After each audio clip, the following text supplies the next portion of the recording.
ڈوئی مارے گی آ کے مجھے ادھر لگے گی, یا میں مس کروں گا تو دیوار پہ لگے گی اور چھٹے میری آنکھ میں پڑے گی. بڑے خواب ہوتے ہیں انسان کے, مگر چکنا چوک کر دیتے ہیں یہ خواب انسان کے یہ ڈوئی اپنا یہ حکومت ہے. میں کہتا ہوں کہ وزیر اعلیٰ صاحب, اپنا خادم اعلیٰ صاحب, بہت اچھی بات ہے آپ نے یہ آشیانہ سکیم میں بنائی ہے, اس میں بھی چلو بڑے غریبوں کا بھلائی ہوا ہوگا, مگر جو پچھلے غریب بیچارے ہیں ان کا کیا قصور ہے کہ انہوں نے کافلی کی حکومت میں اگر پلاٹ بک کرا لیا ہے. یار لڑائی تو آپ کی ان کے ساتھ ہے, ان مسکینوں کے ساتھ تو نہیں ہے نا. آپ جو حکومت میں دوبارہ آئے ہیں, انہوں نے بھی ووٹ ہی دیے ہوئے ہیں تو آپ آئے. ایمان سے ہر ظلم, ہر سختی, ہر غم برداشت ہو جاتا ہے, مگر میں تمہیں سچی بات بتاؤں پا جنید, یہ جو گھر بنانے کا خواب کوئی چکنا چور کر دیتا ہے نا کسی کا, یہ بڑی دکھ والی بات, بڑی تکلیف دے. ساری زندگی انسان کو بیماری یہ نہیں طور پہ لگ جاتی ہے کہ یار میں نے خواب یہ سوچا تھا کہ میرے بچے کسی چھت کے نیچے بیٹھ جائیں گے, وہ میرا خواب ہی نہیں پورا ہوا. اور پھر اس نے ساری ہمت کی ہوتی ہے, پوری سٹرگل کی ہوتی ہے وہ اپنا خواب پورا کرنے کے لیے, مگر کسی کی سستی یا زیادتی کی وجہ سے اس کا وہ خواب پورا نہیں ہوتا. ایمان سے اس طرح کے لوگ بیچارے جو کسی سکیموں میں پلاٹ لیتے ہیں, یہ سرکاری سکیموں میں جا کے, سرکاری ہوں یا غیر سرکاری, دونوں صورتوں میں اس کی جو تکلیف کی شدت ہے یعنی ناقابل بیان ہے. یار پہلی قسط جمع کرا کے بندہ موٹر سائیکل پہ پیچھے بیگم کو بٹھا کے کو 6 دیہاڑی کے چکر لگاتا ہے, اس کو بار بار دکھاتا ہے او سامنے نہیں جڑا اپنا برف والے گولے والی ریڑھی والا کھڑوتا, یہ نال ہی سکیم شروع ہو جاتی ہے. سمجھ نہیں تین لگن نہیں, پچھو بیچارہ ٹانٹ بھی کھا لیتے, لگ گئی ہے سمجھ ہونا کہ بھی ٹور خوشیاں اسے چڑھ رہی ہوتی ہیں. دوسری قسط جمع کراتا ہے, تیسری کراتا ہے, چوتھی کراتا ہے, وہ قریب جا رہا ہوتا ہے اپنی رہائش کے, اپنے گھر کے, اور جب بعد میں اسے پتا چلتا ہے کہ بھائی جی اس سکیم پہ تو کہیں چوری نے قبضہ کر لیا ہوا ہے, ادھر تو بھینسیں بندھی ہوئی ہیں, ساتھ انہوں نے بڑا تگڑا کتا باندھا ہوا ہے جو صرف دور سے گھورتا ہی ہے تو بندہ بلہوش ہو جاتا ہے,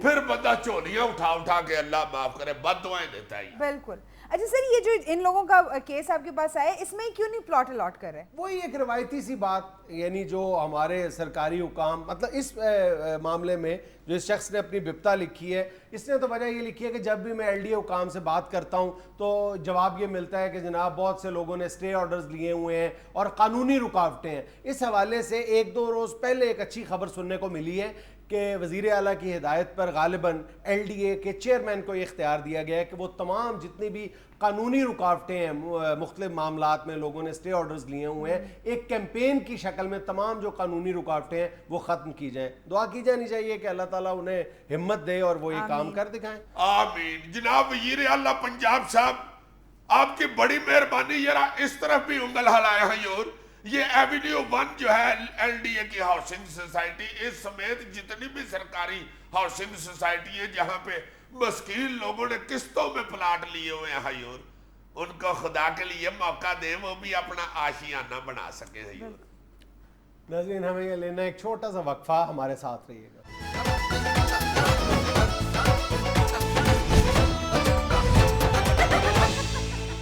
وفاقی حکومت نے انتخابی مہم شروع کرنے کے لیے الیکشن سے 3 ماہ قبل لوڈ شیڈنگ کے خاتمے کا ٹرمپ کارڈ استعمال کرنے کا فیصلہ کر دیا. بہت اچھے. تو باقی 4 سال 9 مہینے کا حساب کس نے دینا ہے؟ یہ ٹرمپ کارڈ بھی پچھلے 1 سال سے ہم سن رہے ہیں کہ جناب الیکشن سے کچھ دن پہلے بجلی فراہم کر دی جائے گی. میں کہتا ہوں 3 مہینے تو بہت لمبی مدت ہے. اگر پیپلز پارٹی کی یہ حکومت صرف الیکشن سے 3 دن پہلے بھی بجلی لوگوں کو دے دے بلا تعطل, تو یہ بھی بہت بڑا احسان ہوگا. اور یار یہ نہ بھی بجلی دیں تو عوام نے ان کو ووٹ دینے ہی دینے. یہ جو ہمارے ملک میں 2-3 بڑی سیاسی جماعتیں ہیں نا, ان کے جو ووٹر ہیں نا, جو مرضی ہو جائے ووٹ انہی کو دیتے. عوام عشق کرتی ہے اپنے لیڈران سے. یہ علیحدہ بات ہے کہ یہ لیڈران اپنی مشوق کو بڑا ہی رولتے ہیں, بڑا ہی رولتے ہیں. ہائے ہائے ہائے, دیکھ لو اب 4.5-5 سال ہو گئے ہیں, مشوق بیچاری گا رہی ہے, رول مٹی دیا باوے آوے تینو ووٹ اساں جو پالے آوے, کدو آوے گی بجلی آ جاؤ.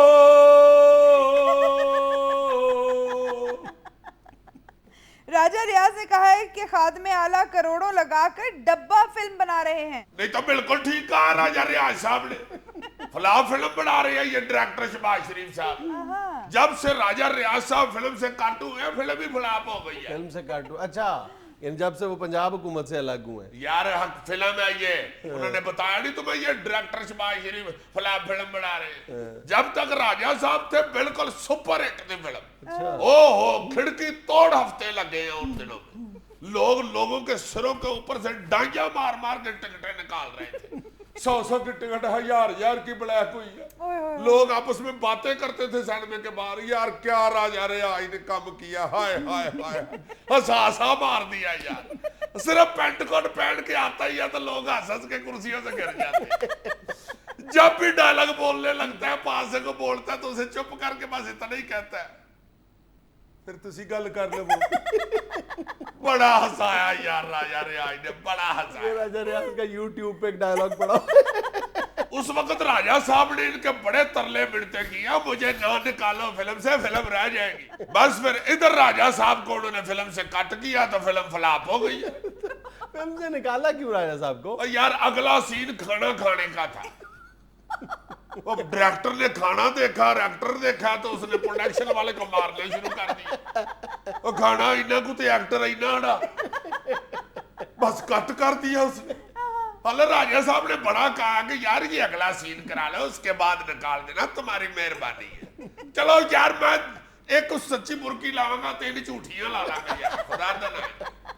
فلم ہی ہے یار, اس میں کون سا سارا سچ ہوتا ہے. نہیں ڈائریکٹر بنے, بس ڈائریکٹر ہمیں یہ دے پہ گیا کہ نہیں بھائی جی ایک پلیٹ دال پڑی ہوئی ہے, ایک چرگا پڑا ہوا ہے, لوگ کیا کہیں گے یار, اتنا بڑا ایکٹر آیا اور اتنا سا کھانا.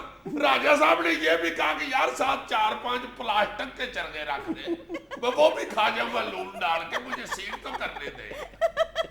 پر نہیں ڈائریکٹر مانا, کہتا ہے نہیں یہ پلاسٹک کے چرگے کیسے کھائے گا, رہنے دو, اس سے نہیں کرانی فلم. حالانکہ راجہ صاحب نے اس وقت پلاسٹک کی میز کرسیاں بھی کھا کے دکھائی ہے. انہوں نے کہا یار میں کھا لیتا ہوں پلاسٹک. اچھا جی, اگلی خبر ہے.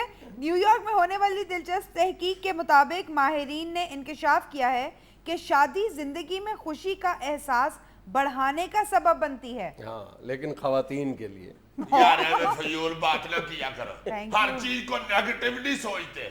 مردوں کے لیے بھی بہت سخت خوشی کا سامان لے کے آتی ہے. یہ تم کہہ رہے ہو یار, میں کیوں نہیں کہہ رہا یار, مجھے میرے سے زیادہ کس کا تجربہ ہے. شادی کے بعد مردوں کو جتنی خوشیاں ملتی ہیں اتنی شادی سے پہلے نہیں ملتی.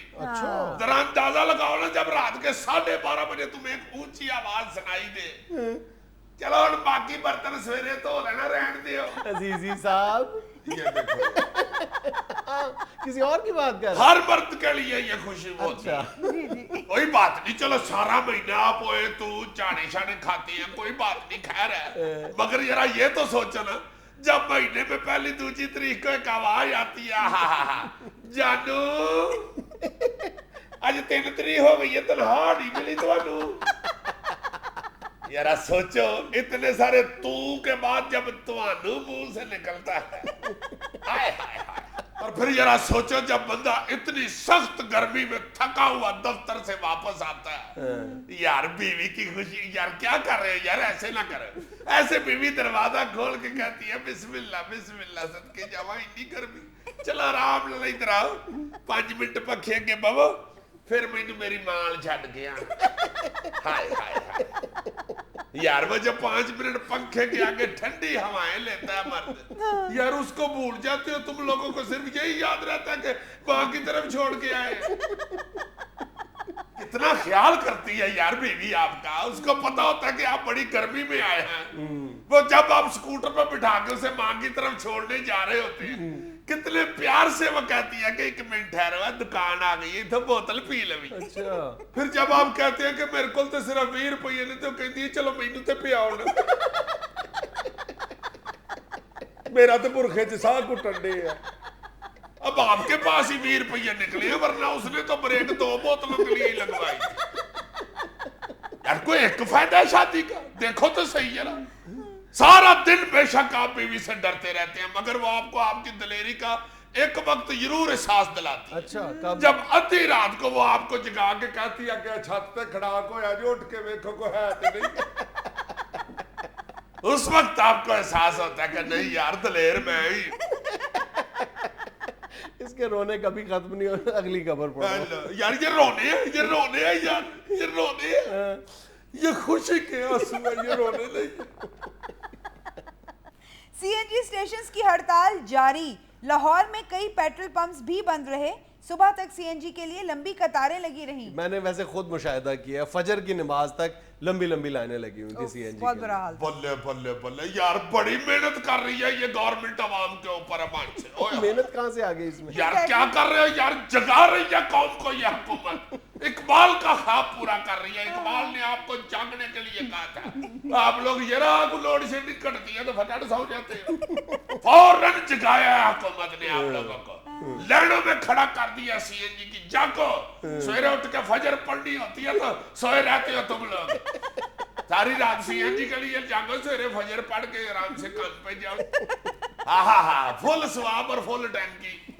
یہ میرا خیال ہے مولانا فضل الرحمان نے مشورہ دیا ہے, اتحادی ہے نا وہ یرداری صاحب کے, انہوں نے کہا کہ اس قوم نے ایسے نہیں ثواب کو مانا, ان کو لینوں میں کھڑا کرو, پھر پڑھے گے یہ فجر. ناظرین یہ تھا آج کا حسب حال. خوش رہیں خوش رکھیں. آپ سے ملاقات ہوگی انشاءاللہ کل. اللہ حافظ.